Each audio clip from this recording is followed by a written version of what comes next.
And we're here with a very special guest all the way in Atlanta. I know that she spent some time over there in Boston as well. We're here with a very special guest, hip hop artist Frankee Lu. Hey, hey, hey, checking in. What's up with you, Justin? Good to see you. How you doing today? I'm good. Can't complain. Now that we done got on the right time, I'm good.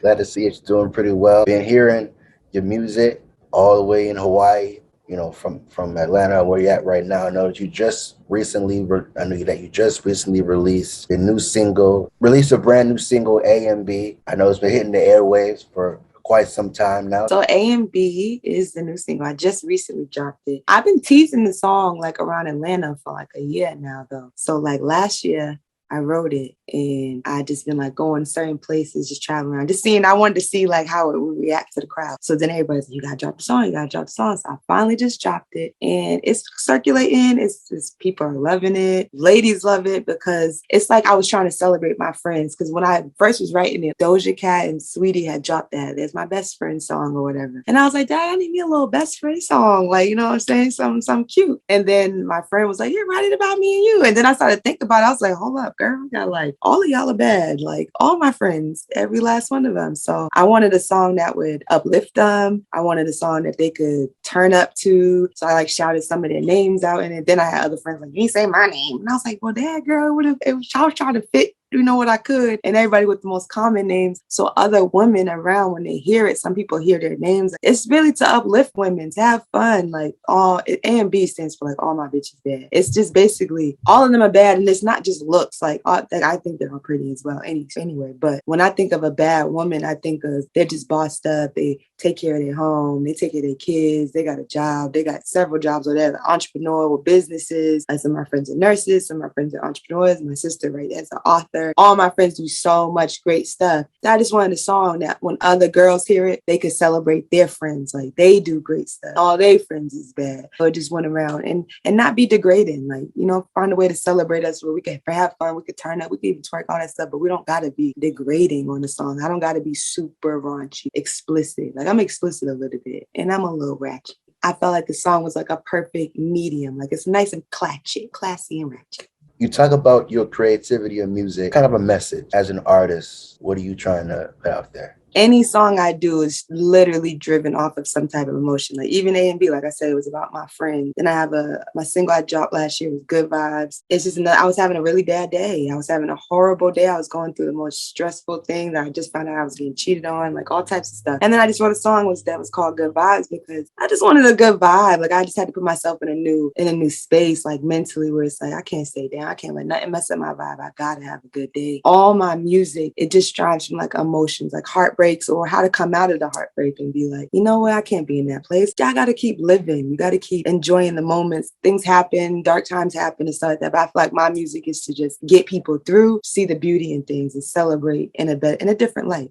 So I hope that's what people get from the music that I put out. World need love, so much crazy stuff going on in this world, psycho everywhere. And I just want to be that spark of like light and love and positivity all the time to people. Good vibes. I've been hearing that song for quite some time. When we talk about good vibes, A and B, growth and the development, I think this mental space I was in when I did the Good Vibes, I really wasn't in a good space, really. So it was like a song I wrote out of trying to find a better place. And then when I started to get A and B and now that I'm outside dropping it, I feel like where I wanted to be in the Good Vibe song is where I'm at now. Like I wanted to be in a good space. I wanted to not have any negative thoughts or any negative people around me. I just wanted positivity. So when I first did Good Vibes, I just wasn't in a good vibe at all. At all. So I feel like I manifested it to now I'm having good vibes with A and B being out, and I'm having good vibes at my shows, and people are giving me the energy that I want to give out. People are giving me so much love that I'm like, well, I want to give you love. Like, what are y'all doing? I had this lady come to the show the other day, like telling me that I inspired her and she had my song on her playlist and all this stuff. She's like, I couldn't even believe it was you in here performing. I just heard the song and I ran and you're here. And I was like, what, girl, me? Like, that's what I want the message to be. So from then to now, I would say is I kind of manifested being a good vibe. I wanted to be doing new things. I wanted to buy myself a new car. I wanted to listen. Everything I spoke about in my good vibe song is stuff that I'm doing now. So I feel like it's only the beginning, but the elevation and the motivation is just like, what's the difference between then and now? I'm sure there's probably a story behind your stage name. Inspirations for music, so many. But like I would say it's like Missy Elliott, like growing up when she was rapping and her visual videos just used to inspire me. Where I'm like, well, one day my videos gonna look crazy just like this. All the female rappers, you know, growing up.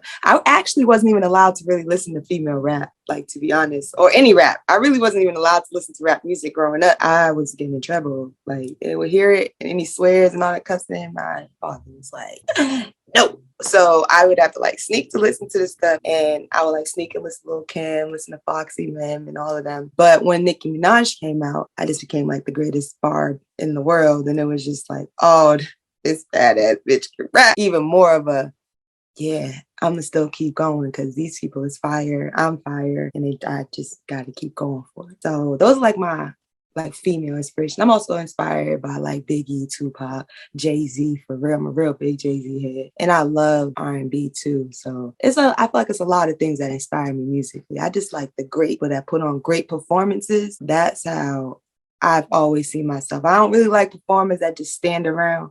So they are the ones that give you a real good show, a visual show. Or that's who inspired me the most. And my name, Frankee Lu, is actually based off of the movie American Gangster, Frank Lucas. And it was based off of that because that was the only DVD I had in my college dorm.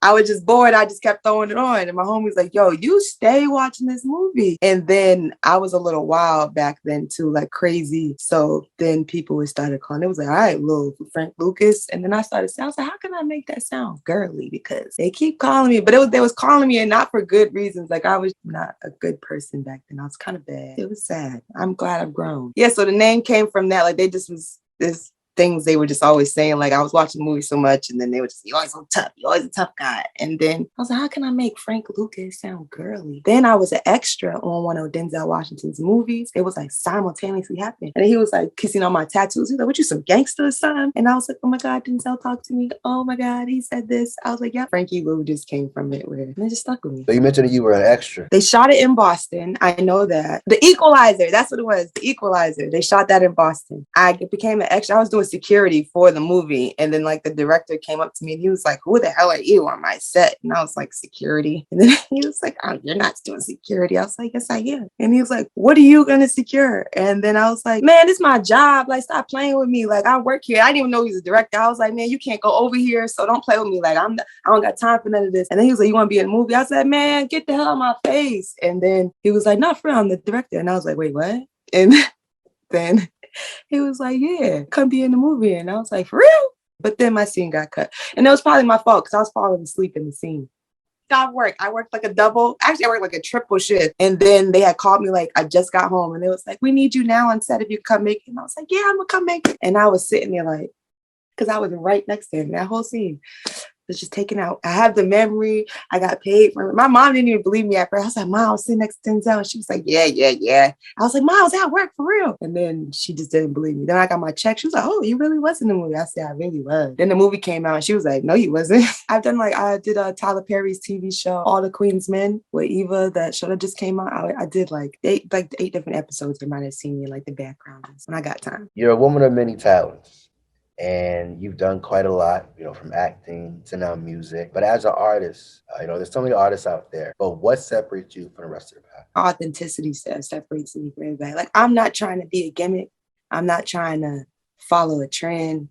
I'm not trying to be nobody else. And I feel like that's what genuinely gravitates people towards me. Like when they meet me, when they hear my music, when they see me, they just be like, this is different. And then when they get to talk to me, they be like, man, you cool as hell. And I just be like, I don't know. Growing up as a tomboy and growing up, like, I don't know. I'm a tomboy, but I'm also like very girly at the same time. I feel like I've grown into that. And then my music is very mature. Like I don't feel like I do ABC raps or little kiddie raps. Like I got flow and swag with it, style with it. I sing and I rap on my songs. So half of my songs don't even have features. It's me featured on it. People are like, who's that? And I'm like, oh, that's me. They're like, well, who's that? And I'm like, oh, that's me too. I just change my voice up and do different. It's really just the authenticity of me, just really just being me, sticking to being me and not trying to be because I've had even some labels come to me, different people come up to me or different people's camps and stuff like that. We want you to be like, we want you to go against Nicki Minaj, or they want me to be the new light skin Keisha. We want you to be just like the City Girls. Do y'all listen to my music? Because it ain't nothing like that. and I don't think y'all listen to it. I think y'all just see me and then be like, we're gonna do this. And I stick to my guns. Like I really stick to it. And I don't want to be nobody else. I want to be just Frankee. So you mentioned about your growth and development in music. From how you got started until now. What can you say is something that you wish you would have known first started out, knowing that there's been growth and development? When was that realization that, you wanted to pursue something in music? I mean, did you ever have any other career goals in mind? I wish I knew more about the business side when I was younger. Then I probably would have been a lot further than I am now. But I appreciate the journey, and I would want to tell other people, definitely, if you're going to do music, learn the business and learn how to get business going. Because I'm learning that now. Like I'm in the process of learning it still. Like, I don't know everything, but I'm learning it. So if I would have knew it back then, it'd have been like, imagine where I would be now. Imagine what I would know now and all that type of stuff. So anybody doing anything, no matter what genre you're in, if it's music, sports, nursing, anything. I just say focus on the business side of things first so you can be set. So nobody's like screwing you over, nobody's doing you wrong. I've been performing and singing, rapping since I was like 5, 6 years old. Like I've been doing music forever, always, like since a kid, just yep, I'm going to be in movies, I'm going to be touring. And it was really from my first concert. I seen Janet Jackson, my first concert. And it was just the way the stage was lit up, the way everything was. It was like, I just always wanted to do it. Growing up, I also played basketball from first grade all the way to college. So everybody was just like, oh, this is what you got to do. Like you're guaranteed a spot. Like I had scholarships, I was having offers. It just wasn't really like my passion, and music has always been my passion. So for so long, I just kept focusing on basketball because it was paying for school. It was doing stuff for me. Like I'm traveling, I'm doing all types of stuff with basketball. And it was like, I want to do music, but everybody, that's not a career. You're not going to do nothing from it. And being back from Boston, like music there's a lot of people that do music there, but the music scene isn't like so big like it is out here in Atlanta or New York and LA and all that stuff. It was my whole family telling me not really, like I'm being dumb. Like, what are you doing? You're chasing this dream for what? Like you're doing basketball is what you need to be. Like you're so good at it. And yeah, just after I had my son in the middle of my senior year in college, and I had stopped playing. Then I was supposed to go overseas, but then I couldn't go overseas and play ball, and so much stuff and pain. So I was getting back to the pen, just writing and singing. And I was like, what am I doing? This is what I love. It's just always been music, like forever. And then now knowing that I got to learn the business side, where it's like, well, if I don't become like the greatest artist or biggest artist, there's so many other aspects in the music industry that is like, oh, I could do that. I could do this. And I like record myself. I do all that. So it's like, there's money to be made and careers to be built within the industry. It's just always been playing in dark times like before, and it's been sad and life happening with me and my son and moving to Atlanta and everything. But I'm like, fuck music. It's over. It's too hard. Or it's taking up everything and I can't do this if I do that. It's been hard, but music's always been the goal. And the more you stick with something, doors just be opening. Even now, like doors is just, it's like opportunities, buildings that I'm in, people I meet. If I would have quit, I wouldn't have got even right where I'm at. I wouldn't even be on the interview with you, right? Talking to somebody from Hawaii, like, it's so lit. So can't stop when you want something. I'm like a firm believer. And life's short, we're all gonna die one day. So it's like, might as well go after something I want, might as well see if I can get it, because why not? You mentioned about your basketball career. What can you say that you enjoyed about basketball since you did have a career in basketball? Shitting on bitches. That was it. Like my team was lit. We was lit. My high school team we only had 5 players. We didn't even have a gym. We had to share lockers. We didn't have a cafeteria. When I first got to school, they didn't even have jerseys. We had masking tape on the back of the jersey for numbers. It was terrible. But we made it by senior year. We won our state championship. I was MVP. I was on the news. Jackie McMullen on ESPN did a cover story on me. I just love shitting on bitches, really. I just playing. It was just like, I was just so good. Like I grew up just playing with all the boys. So I was a tomboy. I was so good. And my team was just naturally good. We show up to games and we was just winning because we was just girls from the hood that just love playing ball. All of us grew up tomboys. All of us was just like, and my coach was just the shit. And I just loved, that was just my favorite thing. People would talk shit or anything. I'm like, yeah, I see you on the court. We'll see what happens after the game. And man, that was it. I just like talking shit, playing and being like, you thought you was nice. Nope, you're not.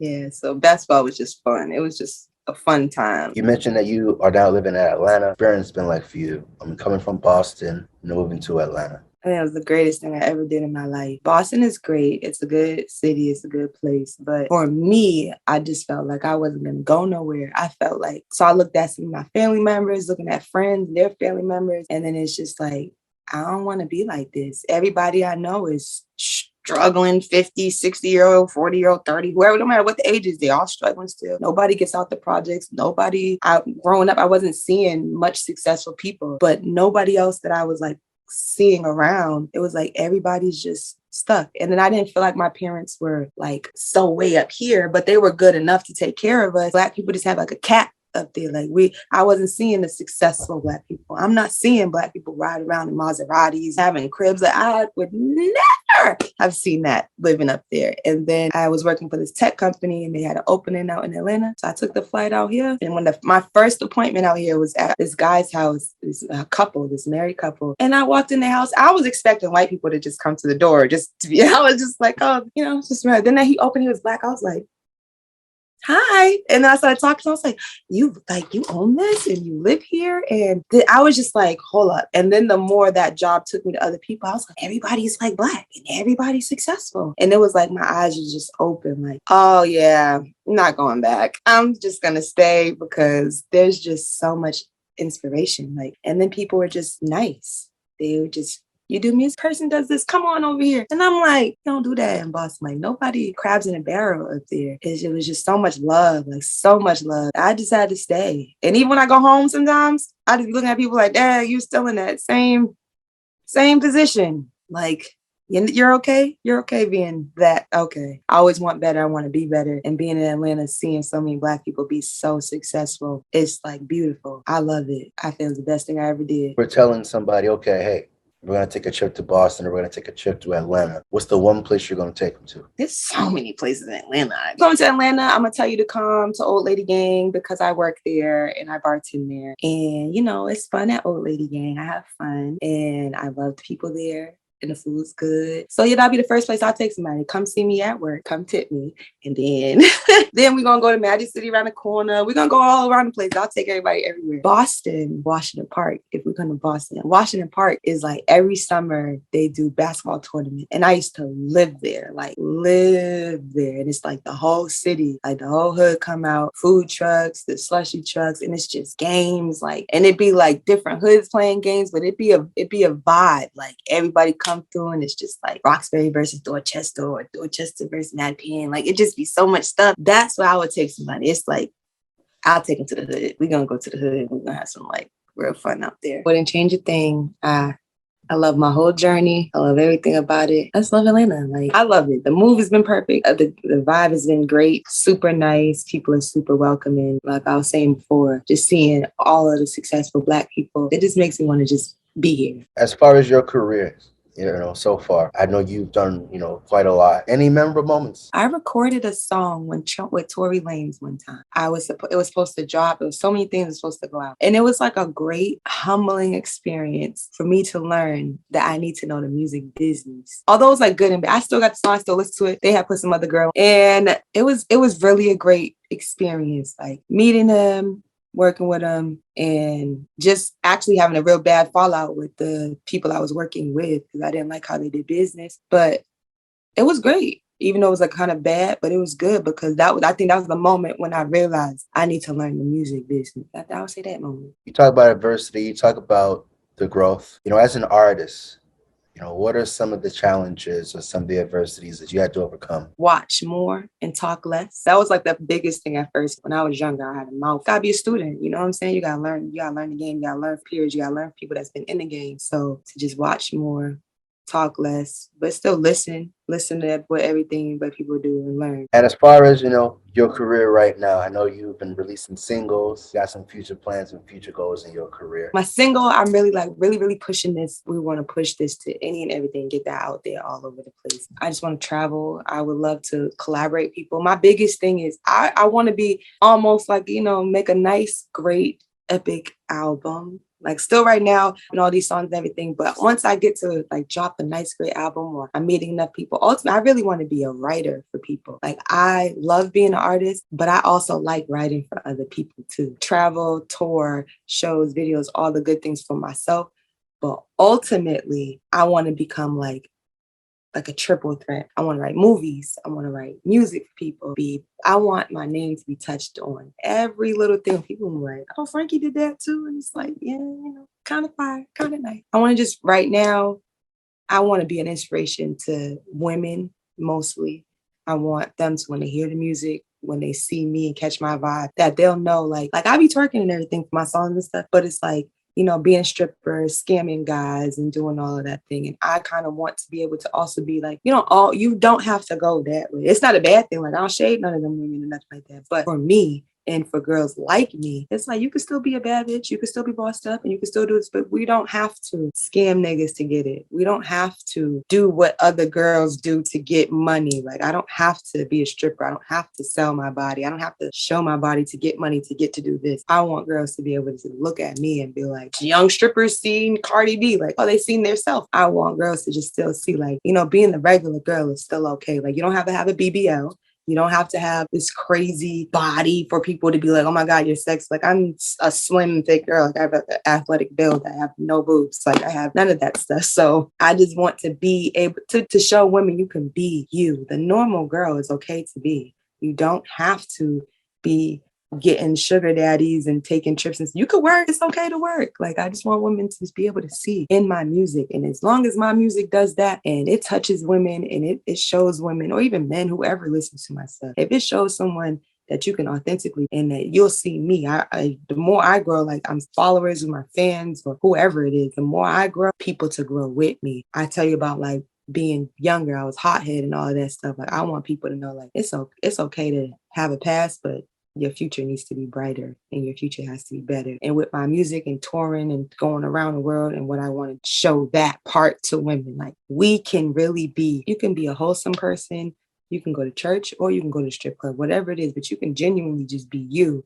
And you don't have to look at the internet or anything else. This is what I'm supposed to look like in order to be loved. This is what I'm supposed to look like in order to have attention or to get money or a guy to look at me. So I'm like, not at all. So anything I do with music, anything I do with myself, I want it to be a staple for just humans to authentically be you. Everybody that's been on my journey with me, I'm thankful for even the people that aren't in my journey now. Because I've learned from Jay Wise, met this man at the club. Like I met him at the club because my homegirl knew him and she was like, yo, you gotta know Jay Wise. And ever since I met him, just been like, all right, Frankee, I believe in you. Like we gonna do it. We doing this. And then I'm like, yo, Jay, this is what I want to do. So I'm showing up right on time. I'm doing this. Like, hey, you need me here? What you need? I'm there. I'm gonna do it. So he's like a big, big staple. And then my DJ, her name is DJ Some More.